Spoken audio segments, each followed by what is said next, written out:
Well, the weekend has begun. We can only do so much on this channel. So, we're going to do what happened on Saturday. So, in Japan, as you know, Stardom had a much recent event, the Namba Grand Fight, featuring many matches, but we have a double main event. Both the white belt and the red belt are defended. As you know, the two members of Cosmic Angels, Tam Nakano, will defend her belt against the undefeated of the 5-star Grand Prix Micah, while now Tsupoi defends her belt against Azuki. So these are going to be very interesting matches to watch.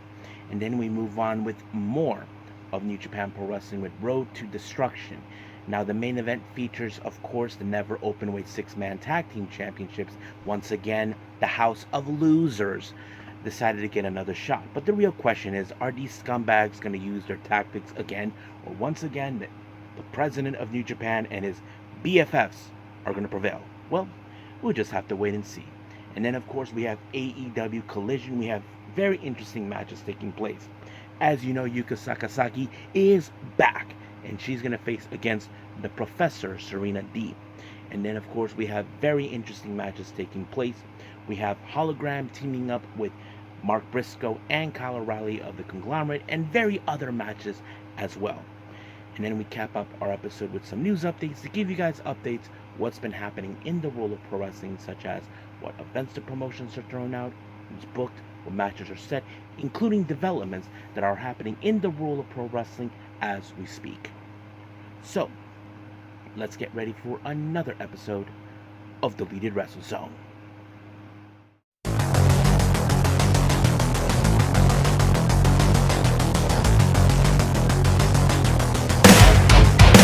Are you ready? Get up, get up! Get up, get up! Get up, get up! Get up, get up! Get up, get up! Get up, get up!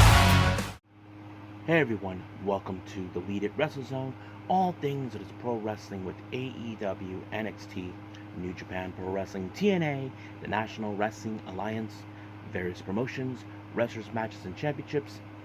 I am your host, Jay Rod here. So, if you are new to the channel, welcome. This is a channel where we do a lot of pro wrestling reviews from various promotions, not only here in the United States, but also in Japan, Mexico, Canada, Europe, the UK, anywhere in the world. Pro wrestling is not as big, but it continues to grow. We also do discussion videos, talk about various topics such as the wrestlers themselves, the promotions, factions, storylines, whatever we want to talk about. We also, of course, do more news updates. If certain information was unable to be on this episode, we can put it on a separate video or on the next episode. We also, of course, do real-timing news updates to keep you guys on alert if something has happened in the world of pro wrestling that needs to be addressed ASAP. We also got the Unagi Sayaka Watch and various other cool wrestling content as well. So if you like what you see, please subscribe to us or click on that subscribe button. You'll be getting a lot of daily reviews and other cool wrestling content as well. But if you like this episode, please give us a like on the like button or a nice comment in the description down below. Now, all introductions are set aside. So, first start on the right. So let's get started with our very first review, and this is from Stardom.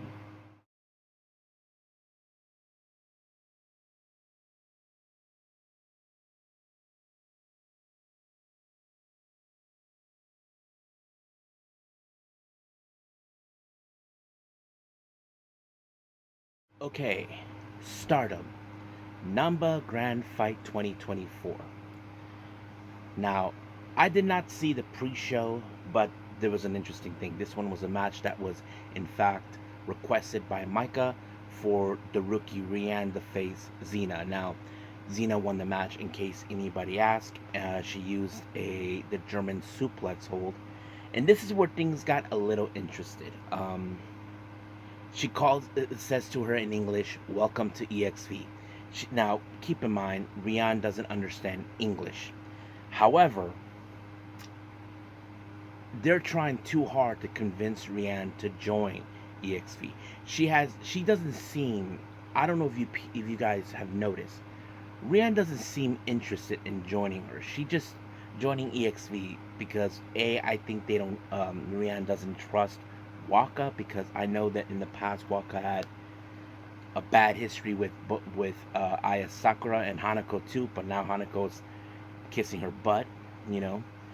But anyway, I don't think Rian has any interest. She never specified she would join EXV, but apparently they're in that impression that she would join because much of the rookies we have seen, like Rana Yagami joined a God's Eye, the Aya Sakura and Sayakura joined Cosmic Angels. Who else joined? Um, I think that's pretty much it. Well, we did know of Yuzuki.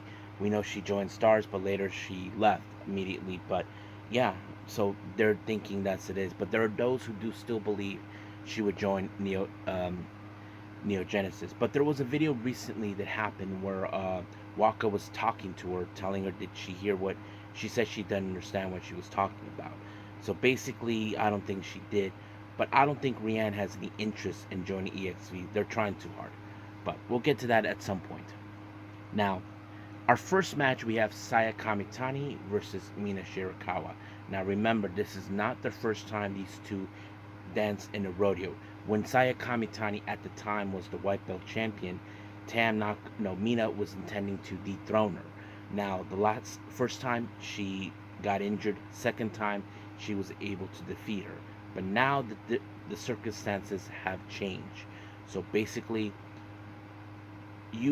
Mina probably would think that maybe it'll be easy as she did, but however, because now Kamitani has embraced hate, well, she actually picked up the win when she used like the backslide on her, but she used her feet to use for the ropes to assist her, and was of course laughing about it when she won, because she is telling Mina, the world doesn't want you, Mina. But Mina thinks that the world does, but Kamitani doesn't think so. So basically, Mina's pissed.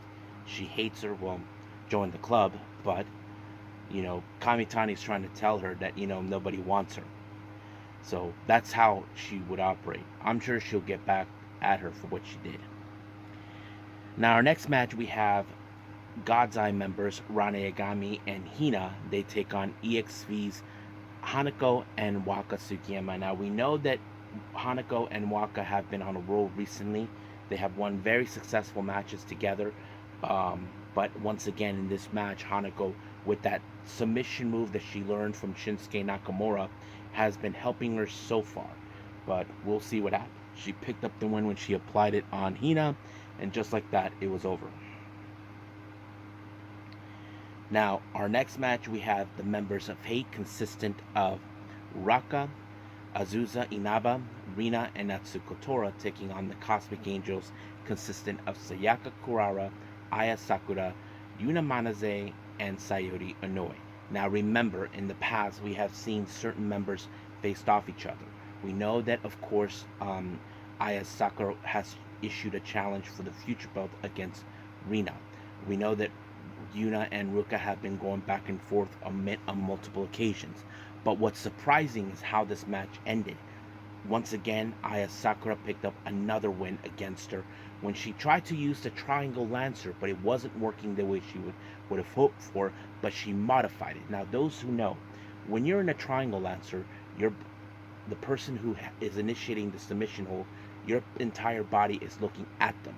But the way that she did it, Rina was trying to break away from it, and because of that, it modified it even more for, of course, pulling away instead. Like, pretend that the person is behind me, if you know what I mean. Basically, the idea, that's how it worked. It worked in Aya Sakura's favor. So if I was trying to say that I would want to use the Triangle Lancer, that's the best way to use as a submission hold that way.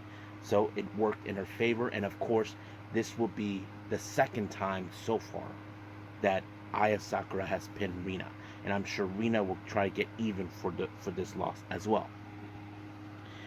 Now, our next match, we have the members of Star, consistent of Momo Kogo, Saya Ida, and Koguma taking on Kohaku from Pro Wrestling Wave, and the members of Neo Genesis, more consistently Starlight Kid and Mei Sita. So it's great to see them. And I have to say, Kohaku seems like the same type of. I feel like she could fit in as an outsider to join, of course, Neo Genesis, but I'm not sure if she is part of the same generation as everybody in Neo Genesis. That's the thing I don't know, but I'm sure that Neo Genesis would take an exception towards her. I mean, I feel like she can fit in, but it was Kohaku who actually picked up the win when she applied a somewhat of a underhook driver onto Momokogo to pick up the win. So not bad from there. Now we got the other members of Hate, consistent of Konami, Tekla, and Momo Watanabe, taking on God's Eye, consistent of Lady C, Saki Kashima, and Momo and Shuri. Now remember, there's a lot of heated rivalry between these two factions. Remember, Kashima was kicked out of Oedo Tai thanks to Natsuko Tora, and now this whole thing with Hate. And not to mention, of course, Lady C will never forgive Hate for what they have caused with Queen's Quest and also what's been happening. And not to mention their hate towards Konami for betraying Shuri. So that's the whole thing. But I have to say, Kashima, as I said before, she can be a bit of a trickster, but when it comes to Hate, she's all business. She is not running away. And she stood toe-to-toe against Konami, but unfortunately the buzzsaw kick kind of sealed the deal. And of course, she's accusing her that she's always going to run away, but she has not. I mean, she's being delusional about that. But Shuri said that she would challenge Momo Watanabe and Tekla for the Goddess's belt, and she's bringing along Saki Kashima. I think, in a way, Kashima has proven her loyalty towards Shuri after what she's been through. I mean, Kashima has been through a lot in herself, too. I mean, she got kicked out for no apparent reason, but however, I think she owed a lot to Shuri for what she's done for her. So we'll see what happens down the road with them. Now, our next match, we have a very interesting match. We have Tomoka Inaba versus Zuzu Suzuki. I thought this match was very hard hitting. Now, some of you think who's going to walk out as the victor. I have to say, this match was very, very impressive. But unfortunately, it was, of course, Suzuki with the German suplex that sealed the deal for her. Now, after this match, the entire event went into a intermission. Mina Shirakawa, in fact, joined the broadcast team to, of course, to keep an eye on things. Sorry, my nose is itching a little bit. But anyway, our next match, we have Neo Genesis, consistent of Miyu Amasaki and Azumi, taking on Stars Hanan and Mayu Iwatani. But however, Azumi, as you know, has her sights set on the IWGP Women's Championship. So that's always been the case. But in the end, once again, Hanan, who's been the rising star in Stardom, has picked up a good win when she applied like a somewhat of a suplex onto Amasaki, and just like that, it was over. However, apparently they had Mayu Iwatani had a very interesting video message from someone from her past, and many of you know her too. We're talking about Timeline's Toni Storm. Now, this story dates back in 2017. I never seen it. However, this match features where, of course, Mayu at the time was the Red Belt champion, and she was facing Toni Storm, who was the challenger. But however, 2 minutes into the match, Mayu Iwatani got hurt, dislocated her elbow, which prompted her to be out. But however, Toni Storm was awarded as the Red Belt champion. However, there were those that, of course, Toni Storm said that they believe it was a mistake. But now she feels it's time to rectify that mistake. And what better way is to challenge Mayu for the IWGP Women's Championship. So that kind of sets it up. And of course, she told Azumi that she has to wait a little longer. Now she has to deal with this. But there is one thing that also I kind of wondered. What does Mina think now about Toni Storm making this play? Because we know she hasn't spoken to her recently after what Mariah May did, and we'll talk about her later on both this review and the AEW review. Now, our next match is the Wonder of Stardom Championship, Azuki versus Natsupoi. Now, we know that many fans have often said Azuki should be already becoming champion. Would be her sixth or seventh attempt for the white belt. Now, Natsupoi recently just won this belt against Sayuri Inoue, and now she's making her first defense. Now, she knows Azuki is not someone to be taken lightly or try to be underestimated. So she knows that she has fighting spirit, and so does Natsupoi. But the real question is, how will she overcome it? Well, once again, Natsupoi showed why she is more well deserving for this belt, and she did that she tried when she tried the Mahastral move, but going around in circles. That allowed her to pick up the win. Not to mention Azuki, who's disappointed once again. Like, she's treating this like this is her last shot for the white belt, and Natsupoi did not want to hear that from her. I mean, Natsupoi, we know it took her only 4 tries to get the white belt, and she did not want to hear it. She never said it that she's going to give up, and she's telling Azuki, why should you? But I mean, it's hurtful for Hazuki not to win this belt, but it is what it is. But after that, Tekla showed up out of nowhere, and she gave her a towel of hate and whispered something in her ear. We know Tekla is delusional about idols. We know that she thinks that the idols need to be eliminated, eradicated from the face of the earth, and she wants Natsupoi back. I don't think she couldn't get over the fact of Natsupoi after she betrayed Julia back in 2022. And I don't know, but I'm assuming that she wants a shot of the white belt. So we'll see what happens from here on out. Now, our main event, we have the Wonder of Stardom Championship, aka the red belt, Maika versus Tam Nakano. Now, this match came around because Maika, as you know, is the winner of the 5-star Grand Prix, and she's the first ever undefeated wrestler. Tam Nakano, she won this belt back after defeating Natsuko Tora, but however, Maika thinks that Tam Nakano had no business becoming champion. Why was she rewarded this belt? Well, Tam said, this was not her idea, but this was Natsuko Tora's idea. Remember, Natsuko Tora hasn't forgotten that she was humiliated last year and unable to defeat her, and she thought that she would this time make her pay and end her once and for all. Well, she failed again. But Maika claims that she will regain the belt, but Tam Nakano did struck a nerve on her, telling her, you're nothing but the interim champion at the time. I mean, it's true. Tam Nakano had to relinquish the red belt last year, but now that she got it back. But of course, the factor is this.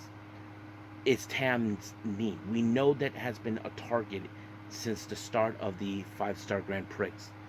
So I'm sure Maika will target it, but unfortunately, Tam actually was able to overcome all the odds when she applied the Twilight Dream, and just like that, she retained the belt. And of course, I'm sure Mina was disappointed that Tam once again retained the belt. And of course, there's a part of me that would think that Mina would have stepped up to challenge her. But however, in the post-match, Tam actually found her next challenger, and this one was a very interesting one. But however, it was supposed to happen last year. Tam Nakano versus Suzuki. Now remember, Zuzu was supposed to challenge Tam Nakano last year because she was last year's 5-star Grand Prix winner. So it's going to happen on October in Nagoya. So that's something we will pay attention to. So I'm sure there's going to be a lot of talk about this match sooner or later, but we'll leave things as it is for now and move on with our next review, and that is, of course, New Japan Pro Wrestling.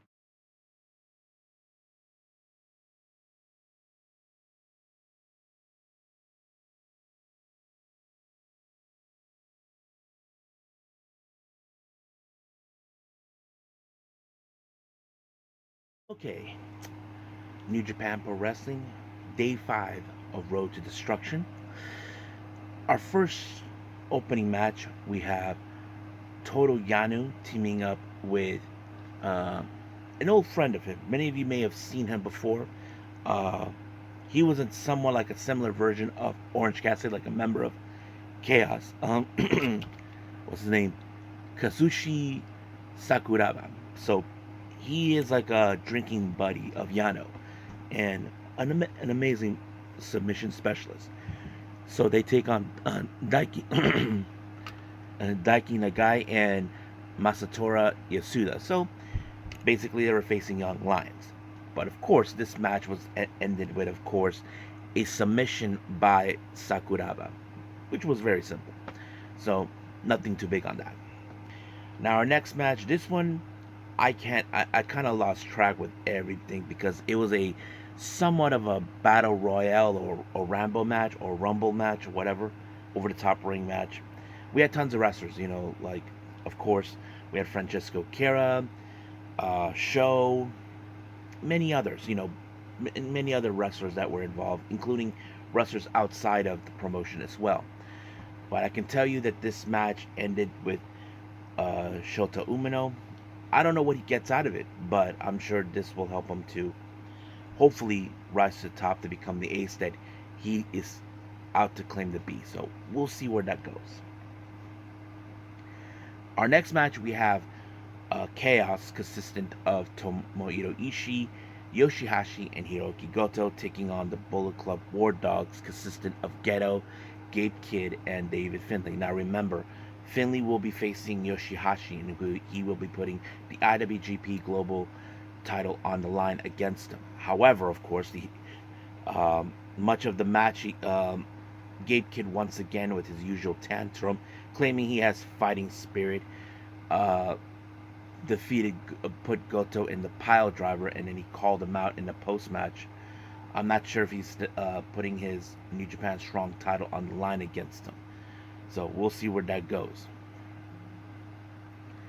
Our next match, as you know, we have a bit of another prelim match. United Empire, consistent of Jacob Austin Young, Cal Newman, Henare, Jeff Cobb, and Great Khan, taking on all members of LIJ, consisting of Bushi, Hiramu, Shingo, Suji, and Naito. Now remember, Henare is going to put the Never Openweight title on the line against the person he beat him for, and that is, of course, Shingo. And as for Great Khan, he will be challenging Naito for the IWGP World Heavyweight title, which is something. So basically, we'll see that very soon. But of course, like I said, this is a prelim match. But unfortunately, this match landed with United Empire when it was Hinare who put Bushi in the full Nelson submission, forcing him to tap. But the real question, some of you may question, should Shingo and Naito be concerned over their upcoming title matches? Well, Naito, he's all about being tranquilo, but we'll see. But as for Shingo, I don't think he needs to be worried because he knows his own capability. So he puts everything he has 110%. So we'll see where that goes from there. Now, our main event is the Never Openweight 6-man tag team titles. We have Dick Togo, Yujiro, and Evil. Now, they've been bitching and complaining about getting a shot.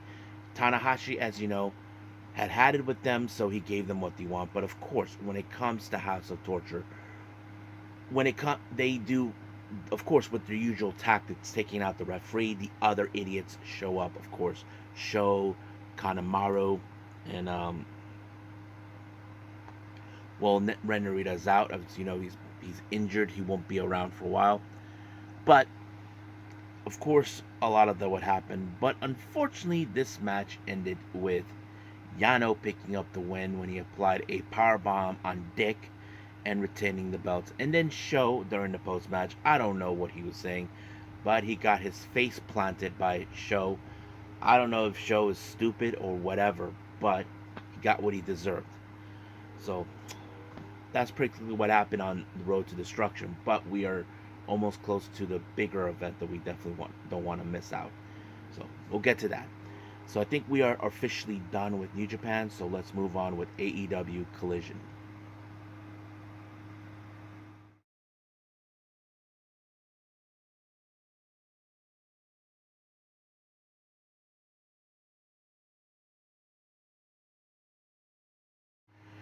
All right, AEW Collision. We have, of course, The TNT title on the line. Jack Perry defends his belt against, of course, the interim EVP, Christopher Daniels, who we haven't seen him wrestle in months. Now, remember, he was fired by the Elite, but he was rehired by Tony Khan as the interim EVP. And this is where this match led. And of course, fans are behind Christopher Daniels, but this thing did not go exactly according to plan for Christopher Daniels, because it was Jack Perry with the running knee that allowed him to pick up to retain the belt, and of course leaving his little school bus. So that practically is it. Now, we did see, of course, an interview with Lexi talking to Yuta, who we haven't seen after what happened in All Out. He looked like he doesn't know what to say or speak about because of what transpired. With, of course, Moxley attacking Mox, Pac, and Claudio attacking Bryan Danielson. So he's basically, saying he's hanging in there, but he seems like he is still dealing with. But he knows that he cannot overlook his match against Anthony Henry. So that's something we know he has to focus on. Now, our next match, we have the Conglomerate, consisting of Kyle O'Reilly and Mark Briscoe, teaming up with Hologram to take on Beast Mortos and, of course, the Idiots, premier athletes, Tony Nese and Arya Davari. Now, of course, they Sterling said he had enough of Hologram and this, so they thought that getting Beast Mortals will do the job. But of course, Sterling gets involved in this one. As you know, Briscoe was about to do his usual, using the chair to levitate himself, but Sterling removed it, and then he actually gave him a slap on the gonads, and then used them as the chair. So that pretty much worked out. But it was Hologram who picked up the win when he applied a crucifix on Nese. 1, 2, 3. It was officially done. But in the post-match, for some odd reason, Beast Mortos attacked Hologram. I don't know what's the significance of that, but luckily for Hologram, he has the conglomeration to help him out. I wouldn't be surprised if they invite him. That's something I'm sure it'll be fun. But we'll see about that. Now, Orange Cassidy, as you know, was doing an interview. He came back after participating in CML. He won his match. He even helped Mystico when Jericho and Big Bill attacked him after the match. And then, of course, while he was about to speak, Jericho and the rest of those cronies attacked him during his interview. Because as you know, Jericho was pissed for what Orange Cassidy's usual shenanigans damaged his Bentley or so. But I'm sure Orange Cassidy will always overcome, because no matter what Jericho does, Orange Cassidy refuses to stay down. Now, we don't know what Sterling has been up to. Recently, we saw him involved in a tag match. No, he was involved in that Casino Gauntlet tag team match this past Wednesday, and he was looking at video, like DVDs of every match. Like, for example, FTR versus the Briscoes, or the Young Bucks versus the FTR. I don't know exactly what he is trying to do, but I feel like he's trying to start something, but I don't know. That's my only assumption of that video vignette that's been put out, but we'll see. Now, we do see an interview with Mariah May. Apparently, she still hasn't had her celebration yet, winning the AEW Women's World title, and she's been calling out Mina because she said she needs her. However, I do have that distinct feeling that Mina may fall in the same pattern what happened to Toni Storm. I mean, Mina did stated that she's not too sure what Mariah will talk about her or what she'll do to her. I think Mina is self-aware that she's worried that she may betray her. So that is something I think Mina is going through her head. If, in a way, I do see, okay, if Mariah May was capable of playing Toni Storm that way, how do we know Mariah May was doing the same thing to Mina after all this time? So it is the possibility. It's what goes through Mina's head, but I yet to hear what she has to say. But however, she was interrupted by Yuka Sakazaki, who wants a shot of the AEW World title, the AEW Women's World title. But we'll just have to wait and see what happens. Now, Wheeler Yuta faces Anthony Henry. So many question ask, is he 100% focused? Well, you can say that he might be. However, he was able to do the like that on the part of the neck of the opponent, and then he put him in a submission. But Anthony Henry was unresponsive, so referee had no other choice but to, of course, call the match. I can tell he probably got the job done, but probably not the way he would have wanted. But I think deep down he's frustrated that he's now caught in the middle of this mess that happened. I mean, watching Bryan Danielson being attacked by his own brethren, we don't know what's going to happen from here on out, or what is going to happen from there. Now, of course, we've seen an interview with Serena Deeb, who was going to face Yuka Sakazaki. Now, a long time ago, we were supposed to see a match between those, but originally there was supposed to be a match with Deeb versus Queen Aminata, but Queen Aminata was not happy with the result. But we'll see where that goes. As you all know, Anna Jay, she's back. She put out a video promo about her time in Japan and how much it helped to become stronger, which obviously could help. But she has two people in her sight at the moment. The current AEW Women's World Champion, Mariah May, or the TBS Champion, Mercedes Moné. So she's giving them a certain warning. So we will see where that goes from there. Our next match, we have Private Party teaming up with Commander. Now, they were supposed to have their match this past Wednesday, but they were abruptly attacked by Mox, Pac, and Claudio. But during a little segment during the match that was broadcast, like in the side, they said, you could have just asked if you were looking for a fight. We gladly would have accepted you. But they ended up, but they had to face against the opponents they were supposed to face, John Cruz, Lord Crew, and Ren Jones. And I had to say, Commander and Private Party really clicked. I have to say that there was an amazing combination where, of course, Commander tossed, of course, Mark Quinn to do the Hurricanrana, to do the Jinjus. I thought that was a great moment. Not bad. I mean, I know that Alex Brandon will no longer have the Lucha Brothers. That's something we do know. But I wouldn't be surprised if Private Party and Commander do something together. I think they would click. Now, Nigel McGuinness had to explain to Tony Schiavone about what he did. They're not 100% sure even Bryan Danielson will show up. But Nigel McGuinness, who I think has his head so far up his ass, he thinks that Bryan Danielson will not show up because he's afraid. Please. Bryan Danielson is not afraid of no one. That's what he thinks. But if he does show up in Grand Slam, well, let's see what happens. But he thinks that he is capable of defeating Bryan Danielson because there's proof of that. But a lot has changed since then. I think Nigel McGuinness thinks that lightning will strike twice. But we'll get to that too at that point. Now, we did see the match between Serena Deeb and Yuka Sakazaki. Of course, we're going to see some submission moves with Yuka Sakazaki. But during the entire of the match, we did see Mariah May at the commentary table watching this.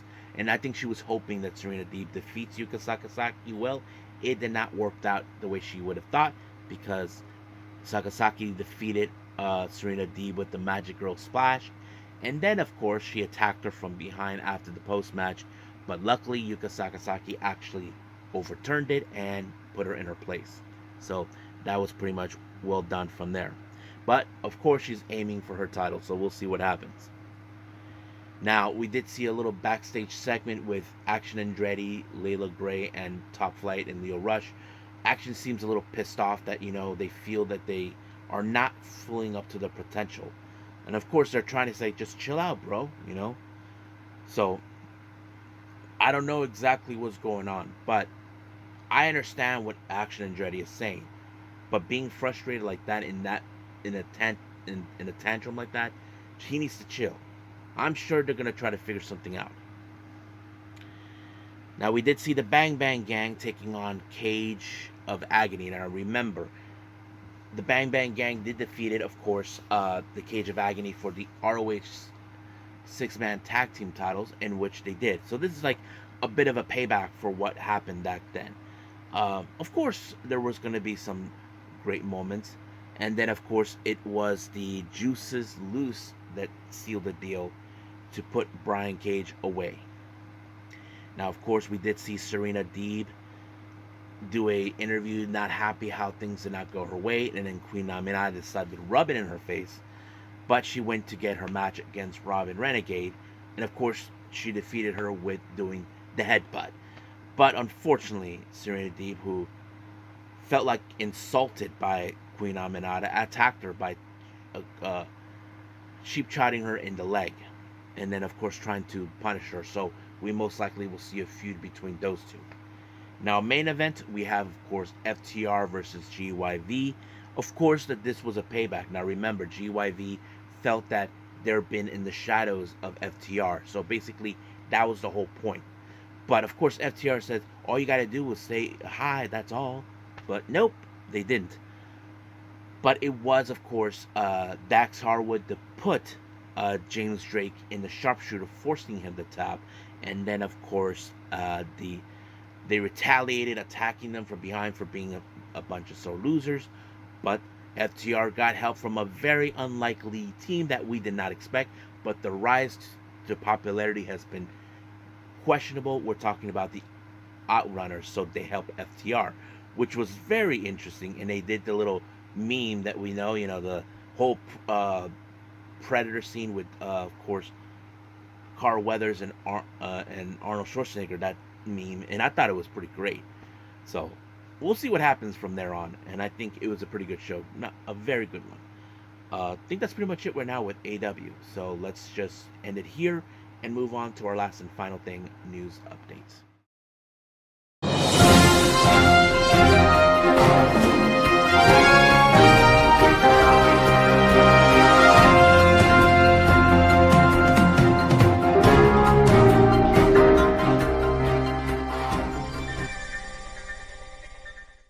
Okay, so welcome to our news update.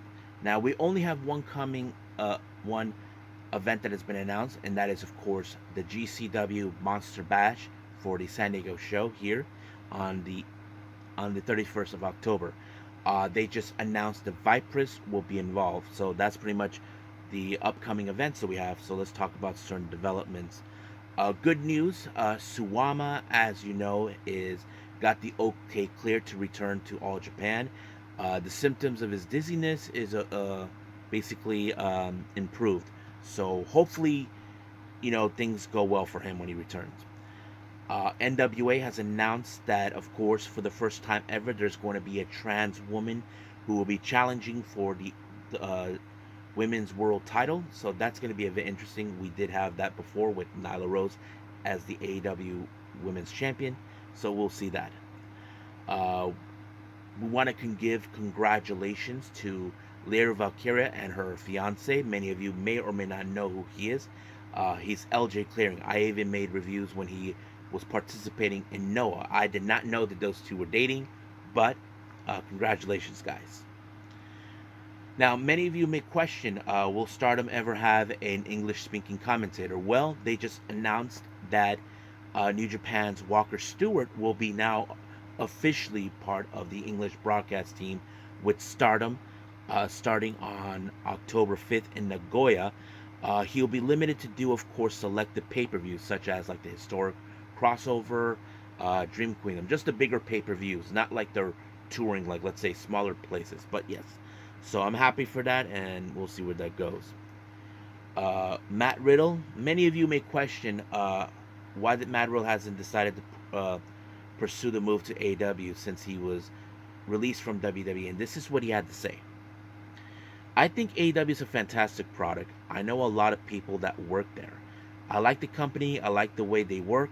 I like the people that work there. I think with me, it's one of the things that I have noticed. I have been relieved after getting fired from WWE. I felt that because I was on TV. I'm such a proactive character at times everything was magnified so much because I was on TV. The stress of working on TV 2, 3 days a week was a lot. I like pressure. I like stress too, but it was a lot. Understandable.